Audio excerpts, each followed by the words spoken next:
현재 일본에서는 반도체 부족 현상이 자동차 생산 등에 걸림돌이 되고 있습니다.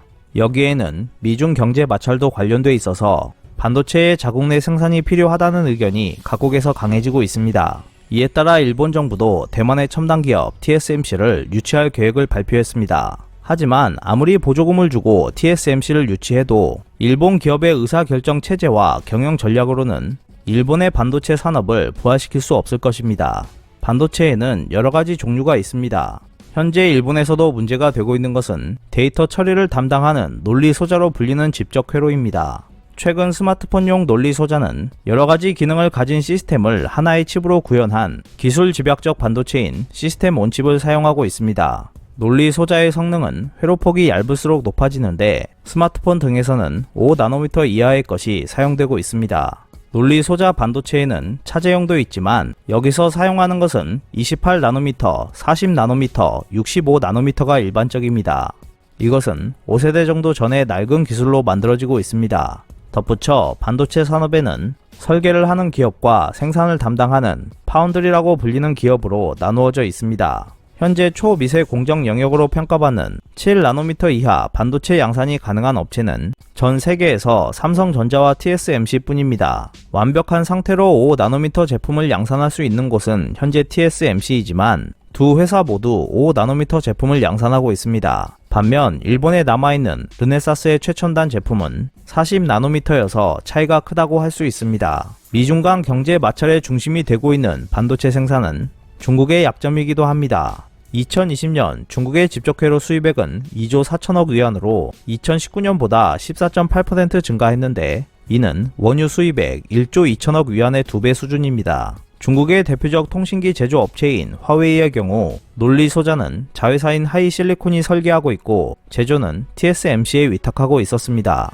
하이실리콘의 실력은 세계 정상급입니다. 하이실리콘과 TSMC가 만들면 세계 최고 수준의 제품이 나올 정도입니다. 그래서 미국은 이에 대해 강한 위기감을 갖고 있습니다. 미국 상무부 산업안전보장국은 2020년 5월 화웨이와 그 관련 기업에 대한 수출 관리를 강화한다고 발표했습니다.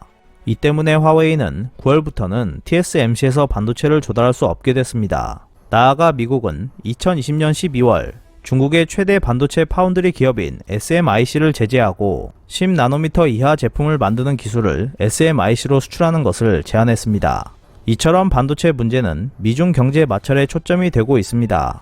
반도체 부족은 전자기기와 자동차 생산에 걸림돌이 되었고 이런 사태 때문에 각국은 반도체의 자국 내 생산을 추진하려 하고 있습니다. 미국은 이노베이션 경쟁 법안에서 국내의 공장이나 연구개발 거점을 마련하는 기업에 5년간 총 390억 달러의 보조금을 지급하는 것을 검토하고 있습니다. 유럽연합은 반도체를 포함한 디지털 분야에 향후 1,450억 유로를 투자할 방침이라고 밝혔습니다. 일본에서는 경제산업성이 지난 6월 4일 반도체 등 디지털 산업의 기반 강화를 향한 신전략을 발표했습니다. TSMC를 일본에 유치해 일본 기업과 공동으로 개발이나 제조에 임할 것이라고 했습니다. 지난 6월 11일 니혼게이자이 신문에 따르면 TSMC가 일본 정부의 요청에 따라 구마모토현의 16나노미터 또는 28나노미터 공정의 대규모 공장을 신설하는 방안을 검토하고 있다고 보도했습니다. 앞서 일본 언론은 TSMC가 일본 이바라키현 스쿠마시에 반도체 연구 개발 시설을 건설하기로 했으며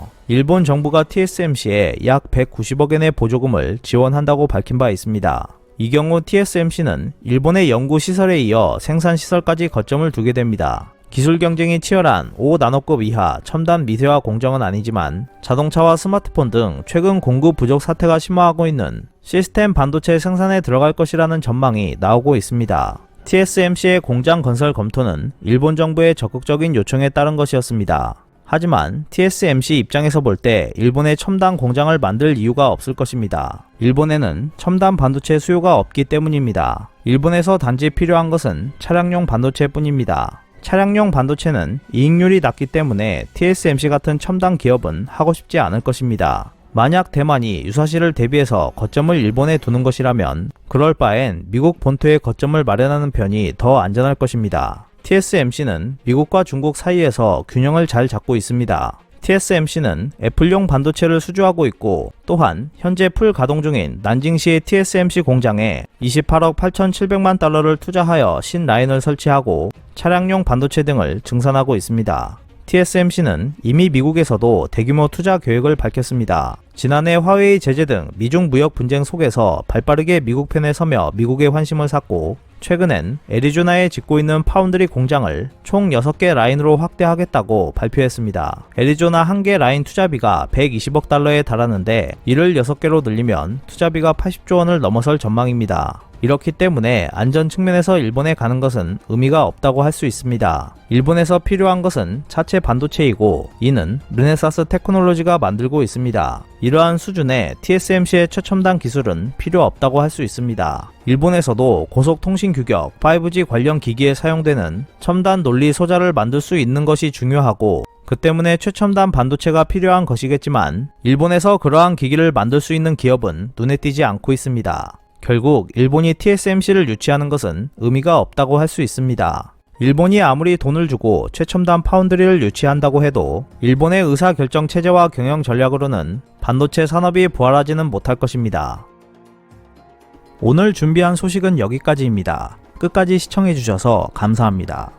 여러분의 좋아요와 구독은 영상 제작에 큰 힘이 됩니다. 앞으로도 피커TV에 많은 관심 부탁드리겠습니다.